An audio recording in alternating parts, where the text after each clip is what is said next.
Guys, I completely forgot to record an intro on this video, so in this video I'm talking about my epilepsy story, growing up with epilepsy, so yeah. Okay, so I kind of want to just start from the beginning. I'm not going to give you the whole sob story of this part. So I first started having these episodes when I was 10, so like 2010. They would happen where I would flap my arms and fan myself with a big grin on my face, and I would scream, "I'm okay," and I would go completely black.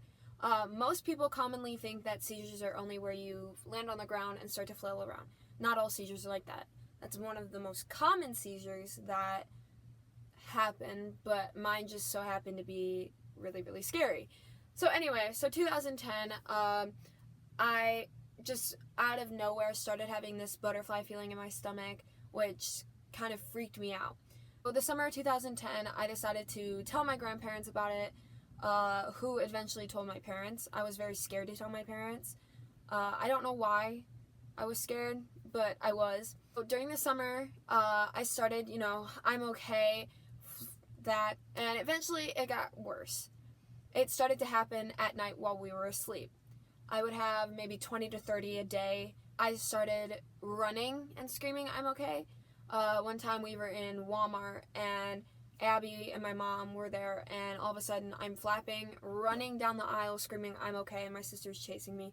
We didn't know what to do, so we started talking to my primary doctor, and we tried to get with him multiple times. Eventually he told us that he didn't want to see us anymore because there was nothing he could do. So eventually he referred us to a neurologist, which is someone that studies the brain. They started giving me tests. I had to go get an EEG, which is where they put these leads on your head, or electrodes or whatever that they stick to your head, multiple. And they gave me an MRI, which is this tube thing that you go in, and you lay on it and they push you into the machine. With the machine, I go literally all inside the machine, which is really, really scary. They lay you on it, they put a cage around your head, and you cannot move. And after about 30 minutes of it, they pull you out and put contrast in you, which is, they put it in here, and the liquid burns. It burns going up. Contrast is to brighten up the inside of your head. After all those tests, they came out with nothing at all. Randomly at the end of the summer, they stopped.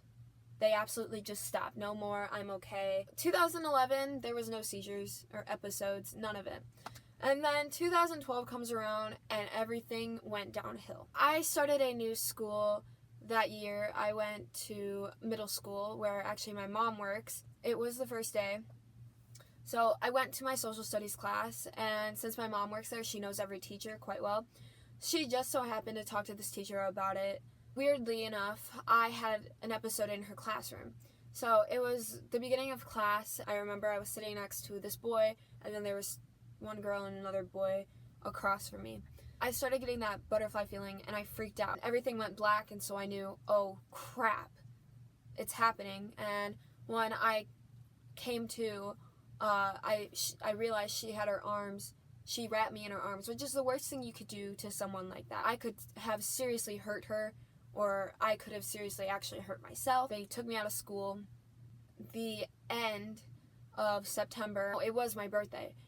We went to get pictures taken at that school. They go in the library and you get your pictures taken and stuff. And so I go and get it, and the picture is absolutely disgusting. I'm really, really sick in it. I didn't care about my appearance or anything. We left the library. I had a episode, which was really scary, and I'm pretty sure most of the students actually saw me because the library has windows where I was standing. Later that night, I had probably over 30 episodes. My mom decided to take me to the mall, thinking that everything was going to be okay.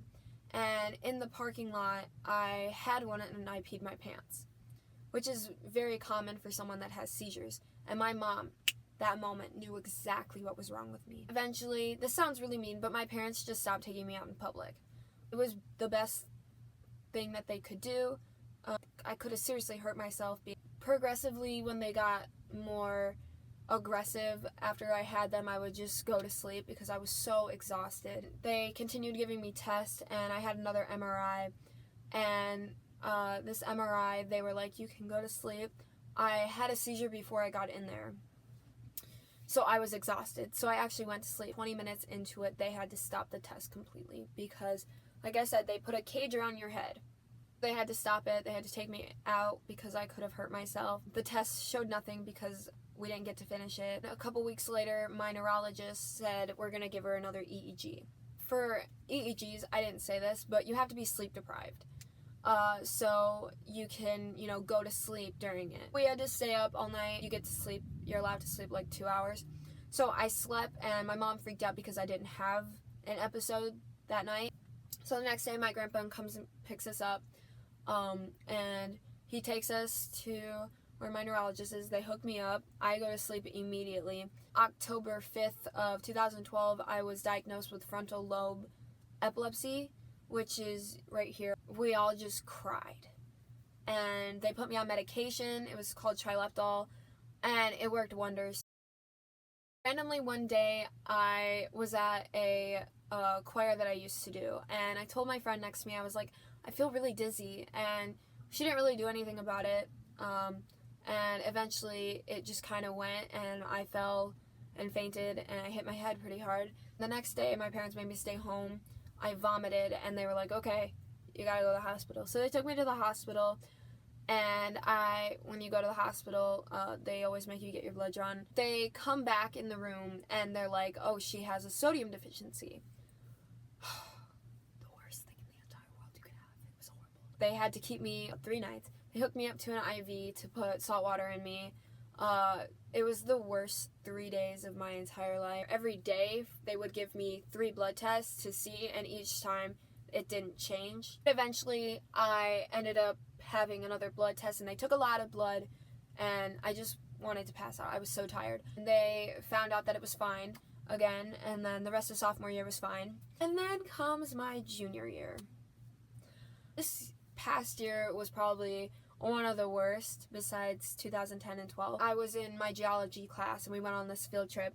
We were on a boat, and all of a sudden I pass out, and then wake up for about 5 seconds. Pass out again, and we weren't sure what it was. My parents didn't take me to the hospital because we thought maybe I was just tired. I was in my first hour, which is academic success. I go into class, and I'm fine for all of a sudden my face goes blank. I told my teacher a week before everything, and I told her, if this happens, don't call 911, call my mother first. It happened, and she called my mom, and all of a sudden my head goes to the table, and my mom said that she could hear it through the phone. My parents took me to the hospital finally, and they kept me a week. They hooked me up to the leads that you use for an EEG, but they gave me an EMU, and that is where they set up a camera, and you have them on, and you're not allowed to leave the room because the camera has to be watching you the whole time. So they didn't find anything. They finally sent me home, and we thought everything was going to be fine.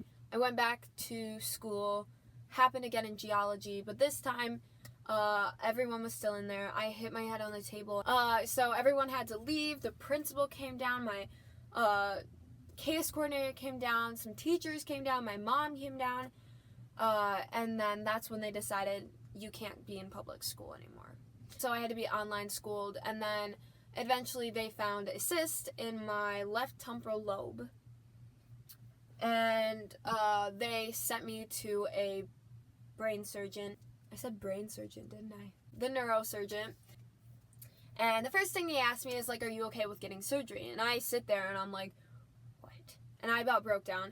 And he's like, well, lots of people actually have cysts on their brain. It's very common. But with someone that has epilepsy, then it could cause a problem. So they sent me back there, and they made me stay a full week getting another EMU. And they found nothing. And then something amazing happened. They decided to take me off my Trileptal on this new epilepsy medicine my sophomore year called Lamictal. So after they took it off, they had to get a blood test a couple weeks later. And I usually had problems with my sodium still. Come to find out, the Trileptal was causing my sodium problem. And now that everything has been really good. I hope you guys enjoyed this, and if you have epilepsy, I hope this helped you. So make sure you give me a thumbs up.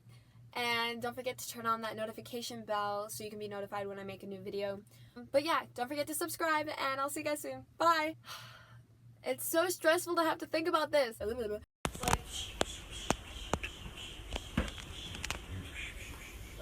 Right. Move like that if I'm right.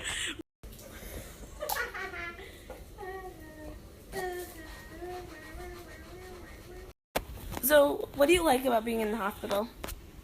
Nothing. How's your chinch?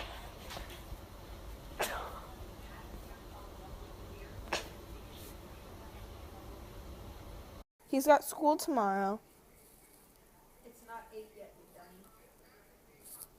Excuse you, that was very, very rude. Now watch me whip. Now watch me nay nay. Now watch me whip. Watch me nay nay.